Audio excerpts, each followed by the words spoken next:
বিশ্বের প্রভাবশালী মার্কিন সাময়িকী টাইমস এর প্রচ্ছদে এবার উঠে এসেছেন বিএনপির চেয়ারম্যান তারেক রহমান। প্রচার সংখ্যার দিক থেকে বিশ্বের সর্ববৃহৎ সাপ্তাহিক হিসেবে বিবেচিত টাইমের পাঠক সংখ্যা ২৫ মিলিয়নের বেশি। আর এই ম্যাগাজিনের এই সপ্তাহের প্রচ্ছদ করা হয়েছে তারেক রহমানকে নিয়ে। নিজের পরিকল্পনার মাত্র ৩০% বাস্তবায়ন করতে পারলেও দেশের মানুষের সমর্থন পাওয়া যাবে বলে মনে করেন বিএনপি চেয়ারম্যান তারেক রহমান।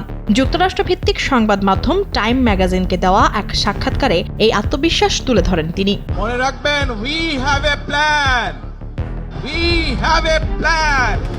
দেশে ফেরার পর এটাই ছিল বিএনপি চেয়ারম্যানের প্রথম সাক্ষাৎকার, যেটি টাইম ম্যাগাজিন প্রকাশ করে গত বুধবার। সাক্ষাৎকারে নিজের দেশে ফেরার উদ্দেশ্য, ভবিষ্যৎ পরিকল্পনা আর নিজের বিরুদ্ধে দায়েরকৃত দুর্নীতির মামলা, শেখ হাসিনার শাসন আমল আর আওয়ামী লীগকে নিষিদ্ধ করা সহ নানা বিষয়ে কথা বলেন তিনি।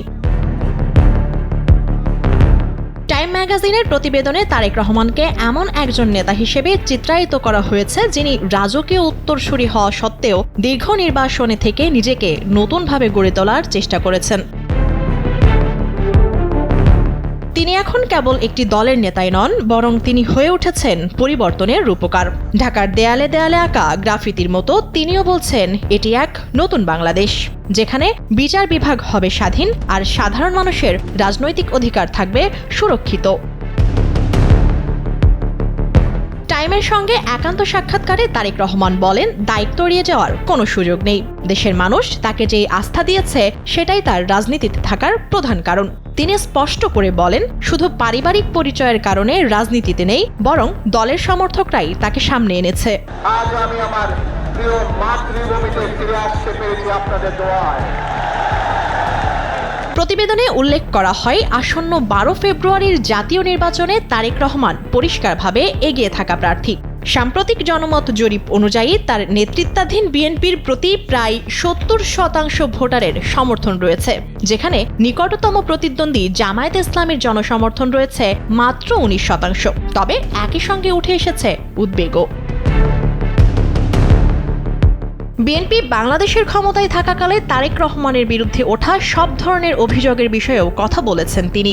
তার দাবি, আগের মামলাগুলো রাজনৈতিক উদ্দেশ্য প্রণোদিত ছিল এবং অন্তর্বর্তী সরকার সেগুলো বাতিল করেছে। তিনি বলেন, কেউ অপরাধ করলে বিচার হবে, কিন্তু রাজনৈতিক প্রতিহিংসা দিয়ে দেশ চালানো যাবে না।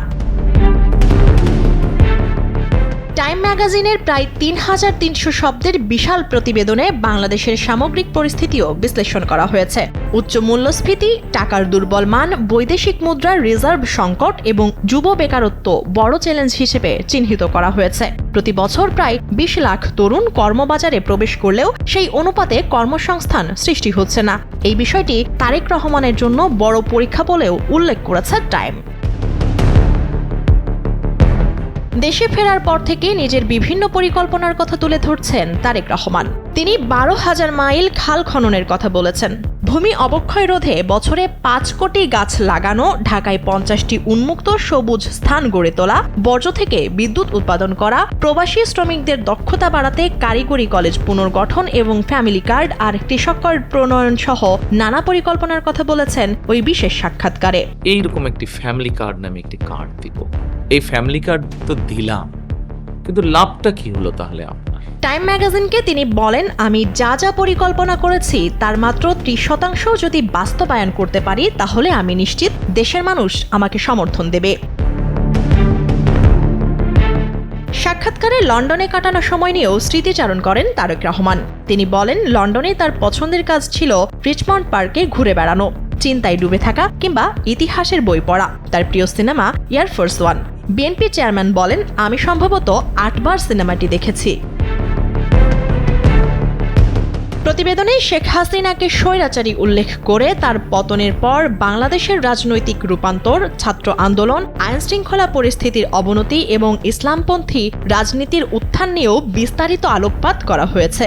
এতে বলা হয়েছে, অন্তর্বর্তী সরকারের সংস্কার প্রচেষ্টা এখনো অসম্পূর্ণ এবং নির্বাচন পরবর্তী বাংলাদেশ কোন পথে যাবে সেটাই সবচেয়ে বড় প্রশ্ন। টাইম ম্যাগাজিন তারেক রহমানকে তুলনামূলকভাবে নরম ও শ্রোতামনস্ক নেতা হিসেবে উপস্থাপন করেছে। তারেক রহমান বলেন, রাস্তায় মানুষ যেন নিরাপদে থাকে, ব্যবসা করতে পারে, এটাই তার প্রথম অগ্রাধিকার। একই সঙ্গে তিনি রাজনৈতিক দল নিষিদ্ধ করার বিরোধিতা করে বলেন, আজ কাউকে নিষিদ্ধ করলে কাল তাকেও নিষিদ্ধ করা হতে পারে। টাইমস ম্যাগাজিনের মূল্যায়নে তারেক রহমানের প্রত্যাবর্তন বাংলাদেশের রাজনীতিতে আশার সঞ্চার করেছে ঠিকই, তবে অতীতের ভার, দলীয় শৃঙ্খলা আর অর্থনৈতিক বাস্তবতা, এই 3 পরীক্ষায় উত্তীর্ণ হতে না পারলে সেই আশা দ্রুতই ম্লান হয়ে যেতে পারে। প্রতিবেদনের শেষাংশে তারেক রহমান স্পাইডারম্যান সিনেমার একটি সংলাপ উদ্ধৃত করে বলেন, বড় ক্ষমতার সঙ্গে বড় দায়িত্বও আসে, আমি মনে প্রাণে এটিকে বিশ্বাস করি।